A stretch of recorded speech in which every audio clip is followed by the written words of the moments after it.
Hi అండి. Welcome to our channel. ఈరోజు మనం చాలా రుచికరమైన దొండకాయ ఉల్లి కారం రైస్ తయారు చేసుకుందాం. ఈ రెసిపీ లంచ్ బాక్స్‌కి కూడా చాలా బాగుంటుంది. మరి ఆలస్యం చేయకుండా తయారీ విధానం చూద్దాం. ముందుగా ఒక అరకిలో దొండకాయలను తీసుకొని శుభ్రంగా కడిగి చిన్న చిన్న ముక్కలుగా కట్ చేసి పెట్టుకోవాలి. ఇప్పుడు స్టవ్ మీద ఒక బాణలి పెట్టుకొని కొద్దిగా నూనె వేసుకోవాలి. నూనె వేడయ్యాక కట్ చేసిన దొండకాయ ముక్కల్ని వేసుకొని వీటిని మధ్య మధ్యలో కలుపుతూ బాగా వేయించుకోవాలి. కొద్దిగా ఉప్పు వేసుకుంటే దొండకాయలు త్వరగా మెత్తబడతాయి మరియు బాగా మగ్గుతాయి కూడా.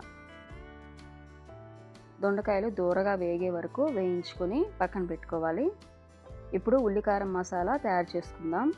మిక్సర్ జార్లో 1 కప్పు ఉల్లిపాయ ముక్కలు, ధనియాలు, జీలకర్ర, వెల్లుల్లి రెబ్బలు, 2 టీ స్పూన్ల కారం,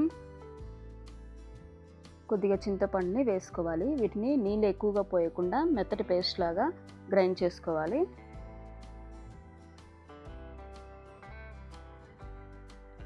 ఇప్పుడు ఈ పేస్ట్ని ముందుగా వేయించి పెట్టుకున్న దొండకాయల్లో వేసుకొని బాగా కలుపుకోవాలి. మసాలా దొండకాయలకి బాగా పట్టే వరకు కొన్ని నిమిషాలు ఉడికించుకోవాలి. ఈ దశలో వచ్చే వాసన చాలా అద్భుతంగా ఉంటుంది. ఇప్పుడు మరో ప్యాన్ తీసుకొని కొద్దిగా నూనె వేసుకోవాలి. నూనె వేడయ్యాక ఆవాలు, జీలకర్ర మరియు మీకు ఇష్టమైన తాలింపు దినుసులు వేసుకోవచ్చు. తర్వాత కరివేపాకు, సన్నగా తరిగిన ఉల్లిపాయలు వేసుకొని లేత బంగారు రంగు వచ్చే వరకు వేయించాలి. ఉల్లిపాయలు బాగా వేగిన తర్వాత మనం ముందుగా తయారు చేసుకున్న దొండకాయని ఉల్లికారం మిశ్రమాన్ని అందులో వేసుకోవాలి. అన్నీ బాగా కలిసేలా ఇందులో కలుపుకోవాలి. ఇప్పుడు 2 కప్పుల వండిన అన్నాన్ని వేసుకుని మసాలా అన్నానికి పట్టేంత వరకు నెమ్మదిగా కలుపుకోవాలి. అన్నం మెత్తబడకుండా జాగ్రత్తగా కలుపుకుంటే చాలా బాగుంటుంది.